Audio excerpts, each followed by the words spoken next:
Hello again, Flora and Ulysses. Let's try again. Chapter 8. Flora and Mrs. Tickman noticed at the same time. The squirrel, said Flora. The vacuum cleaner, said Miss Tickman. Together they stared at the Ulysses 2000X and at the squirrel, who was holding it over his head with one paw. That can't be, said Miss Tickman. The squirrel shook the vacuum cleaner. That can't be, said Miss Tickman.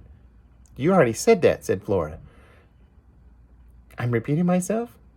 You're repeating yourself. Maybe I have a brain tumor, said Miss Tickman. It was certainly possible that Miss Tickman had a brain tumor.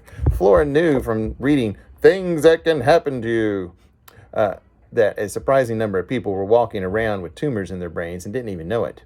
That was the thing about tragedy. It was just sitting there, keeping you company, waiting, and you had absolutely no idea. This was the kind of helpful information that you could get from the comics if you paid attention. The other kind of information that you absorb from the regular reading of comics, most particularly from the regular reading of the illuminated adventures of the amazing Incandesto, was that impossible things happened all the time.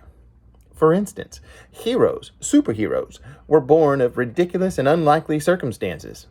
Spider bites, chemical spills, planetary dislocation, and in the case of Alfred T. Slipper, from accidental submersion in an industrial-sized vat of cleaning solution called Incandesto, the cleaning professional's hard-working friend. I don't think you have a brain tumor, said Flora. There might be another explanation. Uh-huh, said Miss Tickman. What's the other explanation? You ever heard of Incandesto? What? Said Miss Tickman. Who? Said Flora. Incandesto is a who. He's a superhero. Right, said Miss Tickman. And your point is? Flora raised her right hand. She pointed with a single finger at the squirrel. Surely you're not implying, said Miss Tickman. The squirrel lowered the vacuum cleaner to the ground. He held himself very still. He considered both of them. His whiskers twitched and trembled. There were cracker crumbs on his head. He was a squirrel. Could he be a superhero too? Alfred T. Slipper was a janitor. Most of the time, people don't look at him. They look right past him. Sometimes, often, in fact, they treated him with disdain. They had no idea of the astonishing acts of heroism, the blinding light contained within his outward humdrum disguise. Only Alfred's parakeet, Dolores, knew who he was and what he could do. The world will misunderstand him, said Flora. You bet it will, said Miss Tickman. Tootie, shouted Miss Tickman from the back door. Tootie, I'm hungry. Tootie, what a ridiculous name. Flora couldn't resist the urge to say it out loud. Tootie, she said. Tootie Tickman. Listen, Tootie, go inside, feed your husband, say nothing to him or to anyone else about any of this. Right, said Tootie. Say nothing. Feed my husband. Okay, right. And she began walking slowly toward the house. Mr. Tickman called out, Are you coming? Are you done with vacuuming? What about Ulysses? Are you just going to leave it sitting there? Ulysses, whispered Flora. She felt a shiver run from the back of her head to the base of her spine. She might be a natural-born cynic, but she knew the right word when she heard it.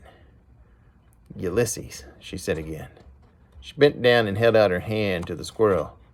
Come here, Ulysses, she said. Chapter 9. The whole world on fire.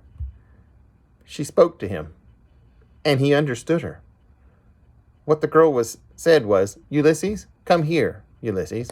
And without thinking, he moved toward her. It's okay, she said. And he believed her. It was astonishing. Everything was astonishing. The setting sun was illuminating each blade of grass. It was reflecting off the girl's glasses, making a halo of light around the girl's round head, setting the whole world on fire. The squirrel thought, when did things become so beautiful? And if it has been this way all along, how is it that I never noticed before? Listen to me, the girl said. My name is Flora. Your name is Ulysses. Okay, thought the squirrel. She put her hand on him, and she picked him up, and she cradled him in her left arm. He felt nothing but happiness. Why had he always been so terrified of humans? He couldn't imagine.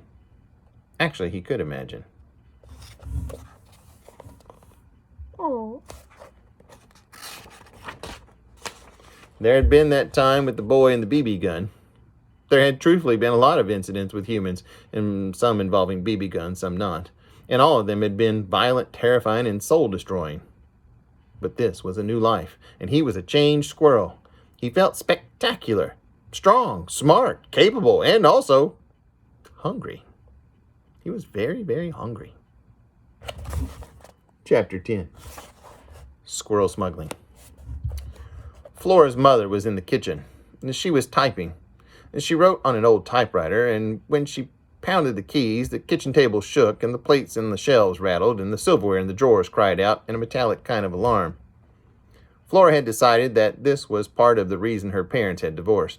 Not the noise of the writing, but the writing itself, specifically the writing of romance. Flora's father had said, "I think that your mother is so in love with her books about love that she doesn't love me anymore." And her mother had said, "Your father is so far off in left field that he wouldn't recognize love if it stood up in his soup and sang." Flora had a hard time imagining what love would be doing standing in a bowl of soup and singing, but these were the kind of idiotic words her parents spoke. And they said the words to each other, even though they were pretending that they were talking to Flora. It was all very annoying. "What are you doing?" her mother said to Flora. She was sucking on a Pitzer Pop. It made her words sound rocky and sharp-edged. Her mother used to smoke, and then she stopped.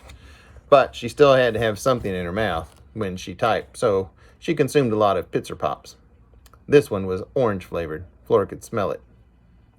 "Oh, nothing," said Flora. She glanced at the squirrel in her arms. "Good," said her mother. She whacked the carriage return on the typewriter without looking up. She kept typing. "Are you still standing there?" her mother said, and she typed some more words. She hit the carriage return again. "I'm on a deadline here. It's hard to concentrate with you standing over me like that, breathing like that." "I could stop breathing," said Flora. "Oh, don't be ridiculous," her mother said. "Go upstairs and wash your hands. We're going to eat soon." "Okay," said Flora. She walked past her mother and into the living room, still carrying Ulysses in the crook of her arm. It didn't seem possible, but it was true. She had smuggled a squirrel right into the house. And she had done it right under her mother's nose, or behind her back, or something. In the living room, at the base of the stairs, the little shepherdess lamp was waiting, a pink cheek smirk plastered on her face. Flora hated the little shepherdess. Her mother had bought the lamp with her first royalty check from her first book, On Feathered Wings of Joy, which was the stupidest title for a book that Flora had ever heard in her life. Her mother had sent away to London for the lamp, and when it arrived, she unpacked it and plugged it in, and then she clapped her hands and said, "Oh, she's so beautiful. Isn't she beautiful? I love her with all my heart." Flora's mother never called Flora beautiful. She never said that she loved her with all her heart. Luckily, Flora was a cynic and didn't care whether her mother loved her or not. "I think that I will call her Mary Ann," her mother had said. "Mary Ann?" said Flora. "You're going to name a lamp?" "Mary Ann, shepherdess up to the lost," said her mother. "Who's exactly lost?" said Flora, but her mother hadn't bothered to answer that question. "This," Flora said to the squirrel, "is the little shepherdess. Her name is Mary Ann. Unfortunately, she lives here too." The squirrel considered Mary Ann. Flora narrowed her eyes and stared at the lamp. She knew that it was ridiculous, but sometimes she felt as if Mary Ann knew something that she didn't know, and that the little shepherdess was keeping some dark and terrible secret. "You stupid lamp," said Flora. "Mind your own business. Mind your sheep." Actually, there was just one sheep. A tiny lamb curled up at Mary Ann's pink slippered feet. Flora always wanted to say to the little shepherdess, "If you're such a great shepherdess, where are the rest of your sheep, huh?" "We just ignore her," said Flora to Ulysses. She turned away from the smug and glowing Mary Ann and climbed the stairs to her room, holding Ulysses gently, carefully in her arms. He didn't glow, but he was surprisingly warm for someone so small. Chapter 11. A gigantic vat of incandesto. She put Ulysses down on her bed, and he looked even smaller sitting there in the bright overhead light. He also looked pretty bald. "Good grief," said Flora. The squirrel certainly didn't look very heroic. But then, neither did the nearsighted, unassuming janitor, Alfred T. Slipper. Ulysses looked up at Flora, and then he looked down at his tail. He seemed relieved to see it. He lowered his nose and sniffed along the length of it. "I'm hoping that you can understand me," said Flora. The squirrel raised his head, and he stared at her. "Wow," said Flora. "Great. Okay, I can't understand you, and that's a small problem, but we'll figure out a way to communicate, okay? Nod at me if you understand what I'm saying, like this." Flora nodded, and Ulysses nodded back. Flora's heart leapt up high in her chest. "I'm going to try to explain what happened to you, okay?" And Ulysses nodded his head very fast. And again, Flora's heart leapt up high inside of her in hopeful and extremely uncynical kind of way. She closed her eyes. Okay, don't hope. And she opened her heart. Ugh, let's try it again. "Don't hope," she told her heart. "Don't hope. Instead, observe." "Do not hope. Instead, observe" was a piece of advice that appeared often in Terrible Things Can Happen to You. According to Terrible Things, hope sometimes got in the way of action. For instance, if you looked at your elderly Aunt Edith choking on a piece of steak from all-you-can-eat buffet and you told yourself, "Man, I sure hope she's not choking," you would waste several valuable, life-saving, Heimlich maneuvering performing seconds. "Do not hope. Instead, observe" were words that Flora, as a cynic, had found useful in the extreme. She repeated them to herself a lot. "Okay," said Flora. She opened her eyes and she looked at the squirrel. "What happened is that you got vacuumed.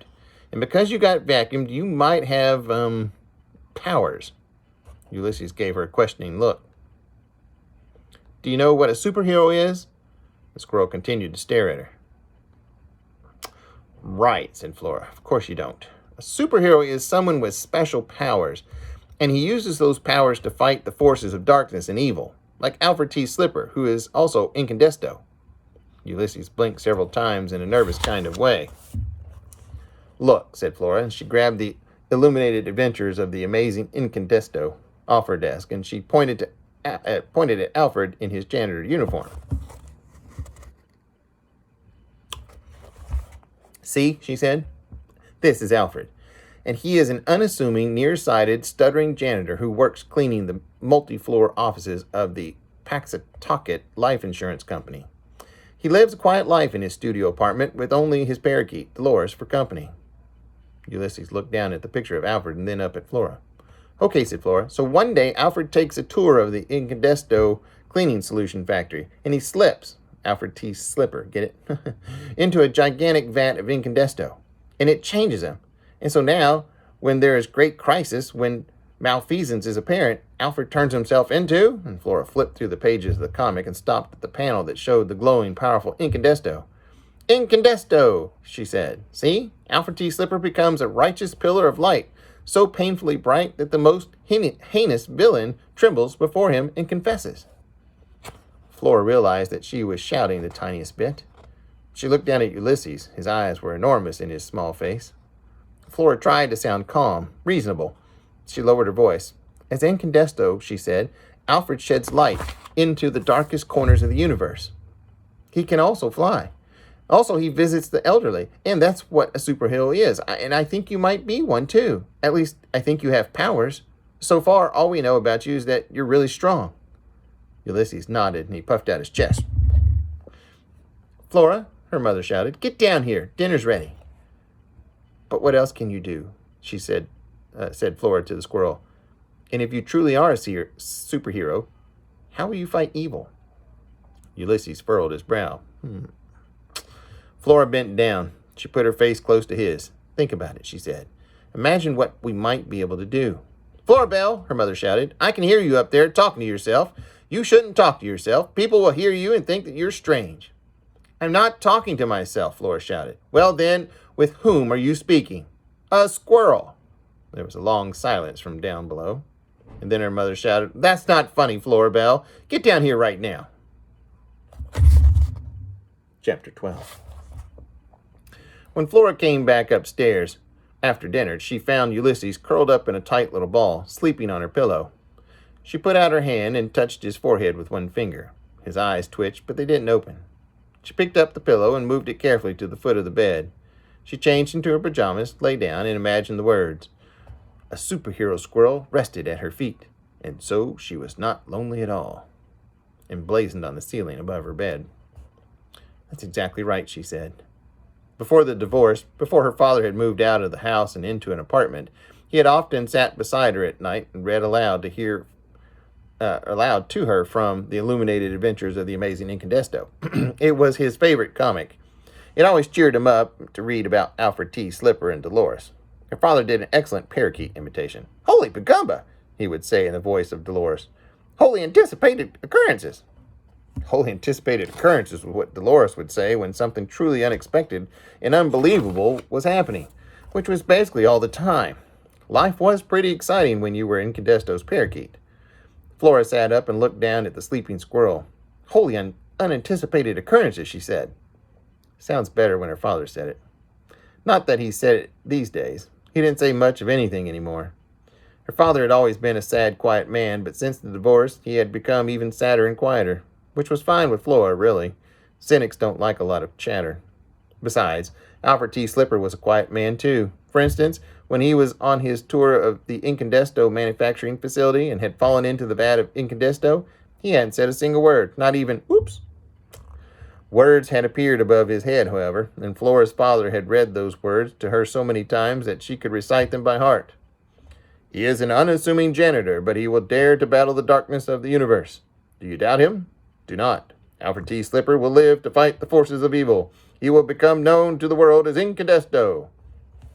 Flora lay back down. If the squirrel were in a comic, she thought, what words would have appeared in the space over his head when he was sucked into the vacuum cleaner? He is an unassuming squirrel. Yep. But he will soon conquer villains of all stripes. He would defend the defenseless and protect the weak. Ooh, that sounded good too.